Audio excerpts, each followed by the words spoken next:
Do y'all remember whenever Square Enix was just like the gold standard of RPGs? Everything that they touched was fantastic. From Final Fantasy to Dragon Quest, Star Ocean, the Heaven and Earth trilogy, Saga, you name it, they had their hand in every pot.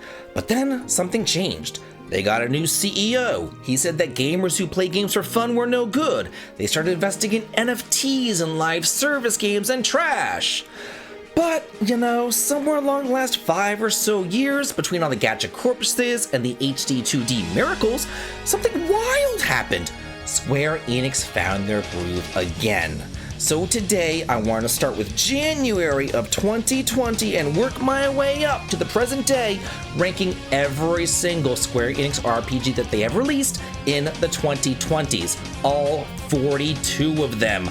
Everything from the bottom of the bargain bin to the absolute RPG bliss that we are getting today. So we're talking trash, we're talking triumphs, and yeah, we're talking about Forspoken. So hit that subscribe button if you're into brutally honest JRPG takes and you want to join my party and level on up with me. And now let's dive deeper into the good, the bad, and the Babylon's Fall. Let's just kick things off with the flaming barrel of disappointment known as Babylon's Fall. This game wasn't just bad, it felt like a bad joke. An online-only live service hack and slash with PS3 visuals duct taped to like a PS2 combat system, all buried under a UI that looked like it was outsourced to a brainless rabbi. Square's CEO at the time said that gamers who play for fun should be ashamed of themselves, but they should have looked in the mirror because this dumpster fire shut down less than 1 year later. If you blinked, you missed the whole Babylon era, and thank God for that.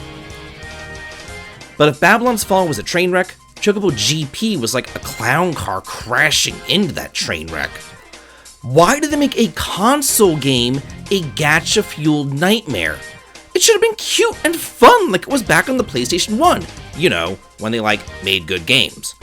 Just talk about going backwards. This was easy money. Instead, it played like a mobile game trapped on a Switch cartridge, complete with overpriced battle passes and a paywall straight from hell. The game was so cynical that it made Nintendo look like a charity and they had to go and fix it, though still nobody bought it. It was an absolute mess. Various Day Life is next, which already sounds like a parody title, and honestly, I wish that it was. This was originally an Apple Arcade exclusive, but it might as well have been like an Excel spreadsheet.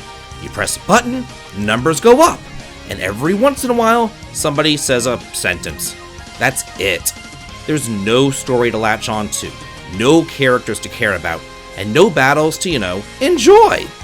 It's like the video game equivalent of being stuck in line at the DMV.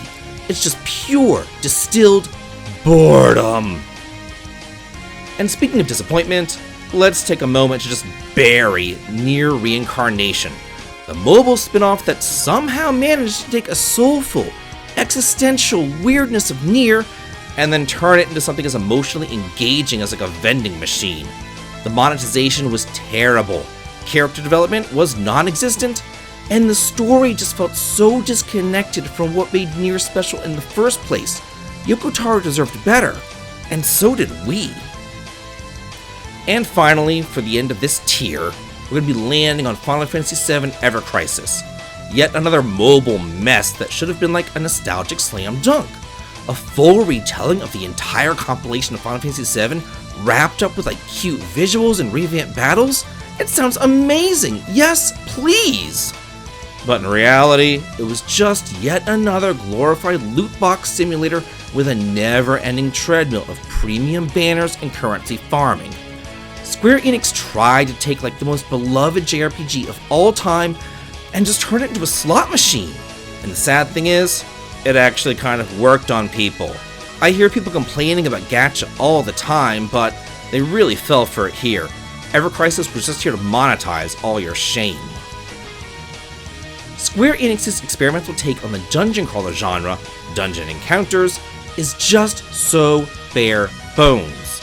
There's no flashy story, no cinematic cutscenes, just endless, repetitive dungeon floors filled with battles that feel more like a math problem than an actual adventure. It's painfully minimalistic and so soulless and boring. I mean, they tried harder to make better games back on the NES.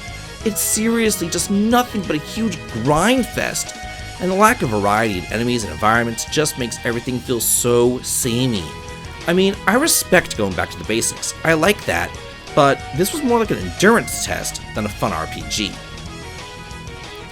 Next up, we have Valkyrie Elysium, which isn't offensively awful, it's just like a soul-crushing reminder of how far the series has fallen. Poor Enix, it is so sad to see what has happened to their once great franchises. This here was once like the queen of Norse-themed RPGs, giving us deep gameplay and some divine drama, but no longer. Gone is the turn-based combat, gone are the vignettes. Enter discount Souls-like, but in like PS3 cosplay. The combat is weightless, the story is limp, and the environments are so bland, you'd think that the developers got stuck in like that Grey Ruins mode back in the day and just never escaped. It's just like there's something there, but it's buried under generic slop and half-baked ideas. Now, I will be the first to say that I'm a huge fan of Dragon Quest, but Dragon Quest The Adventure of Dai didn't really do it for me.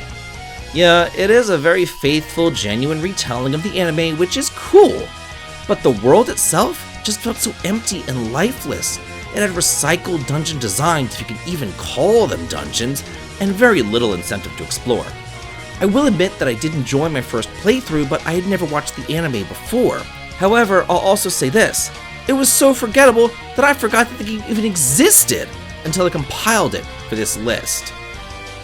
Okay, now we're going to be climbing out of the abyss. This next tier still has some problems, but at least they didn't make me question my life choices. Let's move on with Forspoken.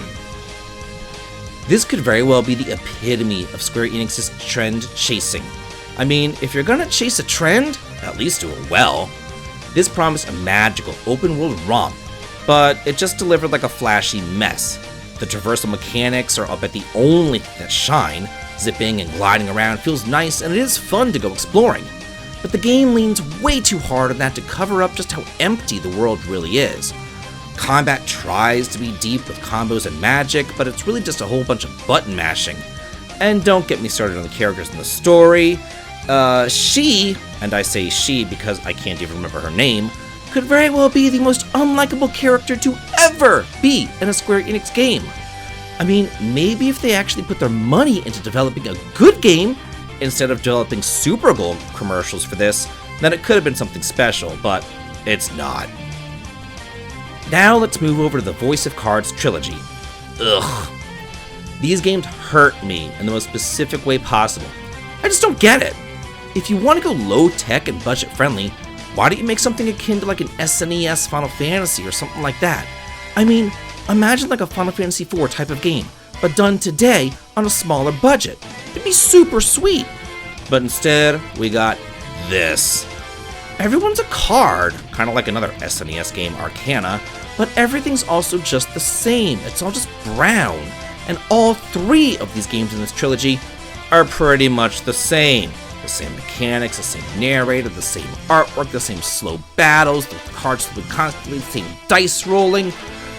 Who are they actually trying to sell this to? Not me. Now let's all move over into some heartbreak territory with Romancing Saga Minstrel Song Remaster. Mechanically, it is a solid remaster. The visuals are brighter, the music's redone, and the multiple protagonist system still has that open-ended Wild West energy. But let's not kid ourselves here. This remaster doesn't fix how weird it is, and how obtuse it is, and how player-unfriendly it is. You can still miss crucial quests by sneezing wrong in a cutscene. The towns are confusing, the pacing is weird, the NPCs speak in riddles, like you're being held hostage by Saga design documents. If they're going to make this, why didn't you make like a full-up remake instead of this remaster? Saga Emerald Beyond, unfortunately, didn't really do much better. It tries so hard to be this bold, multifaceted spiritual successor to Saga Frontier with branching paths, multiple leads, turn-based combat that rewards your foresight, yet it somehow manages to be less than the sum of all of its parts. every time that I thought that I was getting invested, it threw me into like another vaguely connected side story with protagonists that I just did not care about. It's like you're thrown into speed dating, but you don't care about any of the people that you're seeing. This follow-up is just pure saga chaos. Thankfully though, I think that this here is probably the last of the weird sagas, as the developers are looking into the past to go back to the basics on this franchise. Now, the Live Alive HD 2D remake. Look, I get why people love it. The concept is incredible. You have 7 short RPG scenarios across different time periods, all converging into one finale. But I hated it on the SNES when it was first translated, and it hasn't gotten all that much better with the remake. Some chapters are just too short to matter. Others drag on forever and a day, and the tone is just all over the place. It is gorgeous, but the gameplay underneath it all feels like a demo reel. I admire it. I'm glad that it exists. You know, if only to shut up all those people who used to shout from the rooftops about how great the SNES game was. But now, hopefully, people realize that I was right, and I'm vindicated. Because, yeah, this here isn't all that. And here's another one that I wanted to like, and there was some enjoyment to be found in it. And that's Strangers of Paradise Final Fantasy Origin. I played the very first Final Fantasy back on the NES whenever I was in 3rd grade. And it was really neat to kind of like revisit that world, but in like a Souls-like fashion. But I feel like they just instead kind of bastardized the story and the characters, and good lord, what were they thinking? Oh, I know what they were thinking. I must kill Chaos! I've gotta kill Chaos! Chaos gotta die! Like, look, I get it. You don't like Chaos, but like, take a chill pill, Jack. And then there's Crisis Core Final Fantasy VII Reunion, which is the definition of like polished mediocrity. I played this one back on the PSP, and it was just kind of okay there. So I was wondering, why did they decide to remaster this game instead of remake it? Because it really needs a remake. Imagine if they took this game and they turned it into something akin to the original Final Fantasy VII back at the PlayStation 1, complete with more party members, explorable towns, and a world map. I mean, that would be mint. But no! No one asks me. I mean, you can only polish a PSP game so far before you start noticing all the cracks. They didn't overhaul that stupid slot machine or the 50 million completely useless side quests either. This was their opportunity, and they blew it. And now, we have Dragon Quest Treasures. This one hurts, because the setup is just so good. Treasure hunting, light action combat, monster collecting, and an open-ended world to explore. But then you realize it's mostly just kind of like running around in circles, looking for map markers where your monsters do 95% of the work, and Eric just stands around pretending that he's the protagonist. The combat's shallow, and the progression is strangely gated with a whole lot of difficulty jumps. I am proud to say that I've beaten every single Dragon Quest game, even Caravan Heart, but I had to force myself to beat this one. And now for the final game in this tier, we have Neo: The World Ends With You. This had so much potential, but man, it felt like it tripped over its own ambition so much. The original was great. It was wild and weird with an offbeat story and innovative dual-screen combat. And this sequel tried to keep up that vibe, but it ended up with like a convoluted plot that is way too serious for its own good, and characters who were just straight up forgettable. The combat lost some of that frantic energy that made the original so addictive, and it turned it more into like a button-mashing slog, and the game's pacing just drags hard in the middle, along with a couple of frustrating difficulty spikes. It is still worth playing if you love the first one, but I can definitely understand why the series is now dead in the water. But now, let's move on to something juicier, a tier that actually has some games of value, games that hooked me or surprised me, or gave me something to chew on. Let's move on over to the pretty good category and start having some fun. Kicking us off here, we have Theater Rhythm Final Bar Line, which is basically Square Enix opening up a jukebox filled with, decades of bangers, and then telling you to tap along. And honestly, that's enough for me. The amount of content here is ridiculous.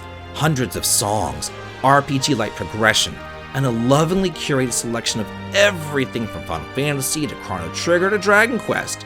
It's the best kind of fan service. You know, one that actually plays well. Legend of Mana Remastered is a wonderful throwback to my high school days, and while I didn't really quite get the game back on the PS1, I think that I understood it a bit more now that I'm older. Instead of being a traditional jaunt through a typical Mana world, it's now a quirky, open-ended world builder. I loved how it let you piece together your own story by activating and arranging artifacts that spawn entire dungeons and towns. And the combat is simple, but it's also satisfying. The soundtrack is gorgeous too, as always with the Mana games. Sure, the pacing is uneven and the story is a bit scattered, but that sense of freedom and discovery just kept me hooked. Similar to the Legend of Mana Remaster, Chrono Cross the Radical Dreamers Edition is a solid remaster that finally gives this cult classic the polish that it so desperately needed. The hand-painted background still looks stunning, and the soundtrack remains one of the best in RPG history. Yeah, I like the soundtrack, I listen to it all the time. But I've gotta say, the one thing that I love the best, the gameplay can thankfully be fast-forwarded through, cause my god, this thing was slower than molasses in January back when. Now, it's actually tolerable. The gameplay remains much the same where you spend forever and a day trying to get the field of the right color and then recruiting a billion worthless allies. The story is still confusing and bloated and the accents are still super annoying, but at least it does pack in Radical Dreamers for the first time in the West. This is definitely a love it or hate it kind of game. Then you've got Nier Replicant version 12247. Yeah, no, I'm done. This wins the award for the most unnecessary title in a game ever. It must be worse than Various Daylife. This is a remaster of the original Nier Replicant, which was the prequel to Nier Automata, which released only in Japan. It's a better version of the flawed classic with updated visuals and added voice acting, and a ton of endings too. This here is the kind of game that you think about, weeks later while staring out the window. And from there, we swing on over to Final Fantasy XVI, which is Square's latest trend chaser. But instead of, chasing a gaming trend, they're trying to chase the Game of Thrones trend. Yeah, the production values are incredible, the boss fights are spectacles, and the acting is, legit. But as an RPG, it's debatable. There's no other party members, hardly any exploration or customization, and it's just so, casual friendly? I need something deeper, something more meaty in my RPGs. But at the end of the day, I still did have fun. Clive's a good protagonist, and the story is well told. I just wish that they made Jill and Torgal full-fledged party members with their own skills, abilities, and equipment. Kinda like Secret Mana. Now, the Diofield Chronicle is a strange one.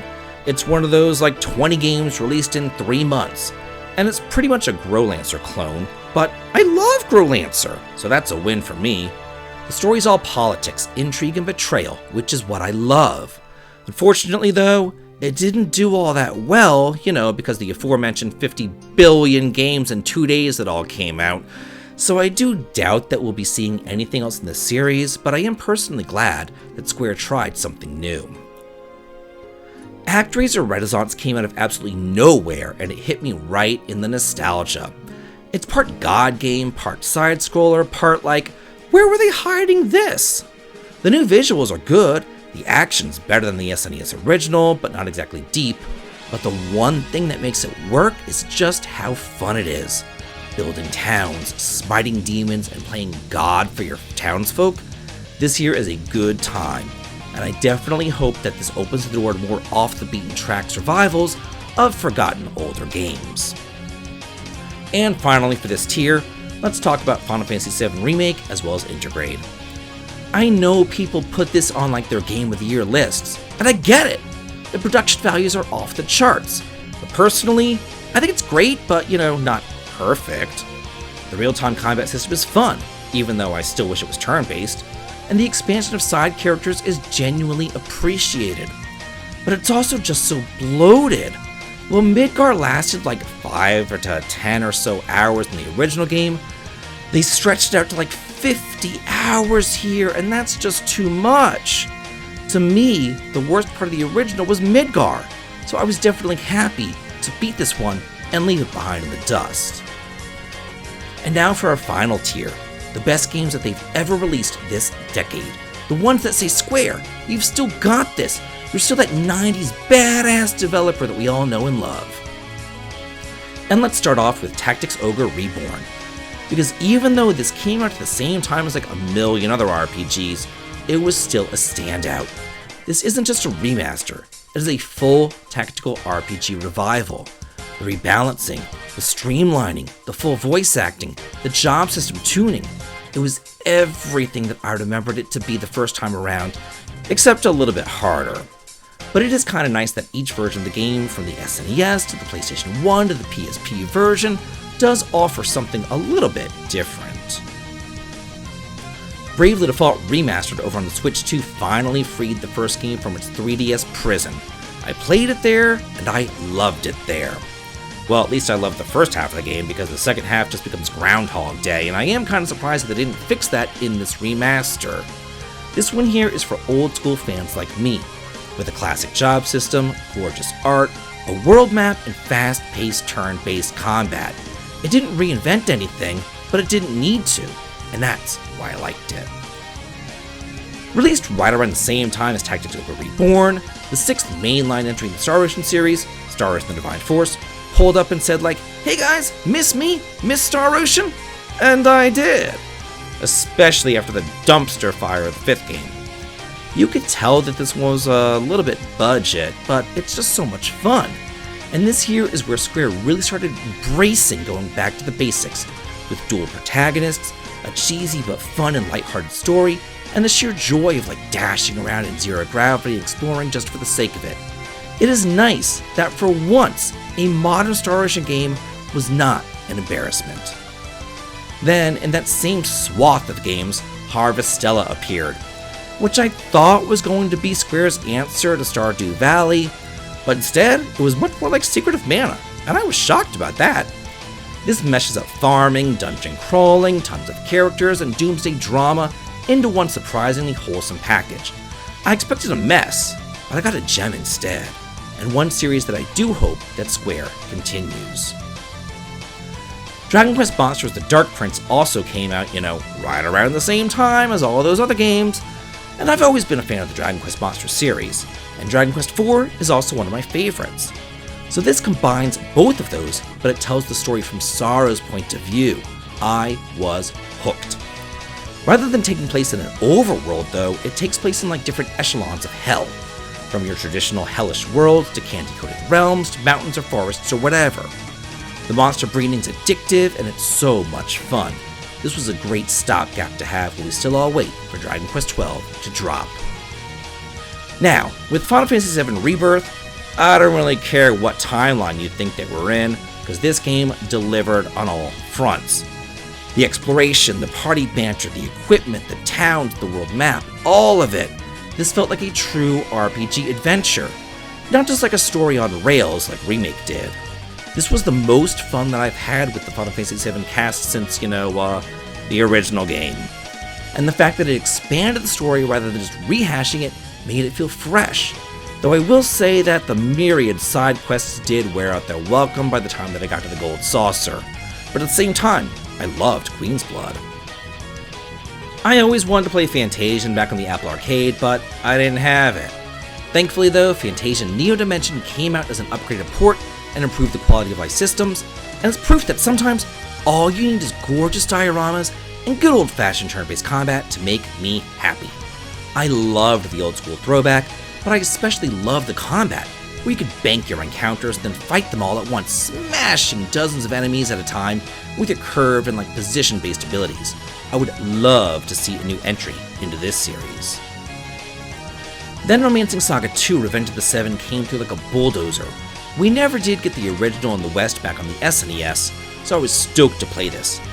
It's not just a simple port, this is a from-the-ground-up remake done by the same team who did the Trials of Mana remake, and boy oh boy, did they blow this out of the water.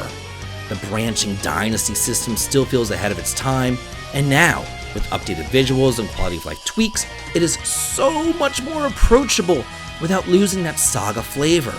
If you haven't yet played a Saga game, but you're looking to get into the series, play this game! This here is your good entry point. Speaking of Saga, the collection of Saga brings together all 3 of those classic Final Fantasy Legend games from my childhood back on the Game Boy, and while I did love them back then, I still love them today. I may have just said to enter with Romancing Saga 2, but no, I renege on that. Enter here.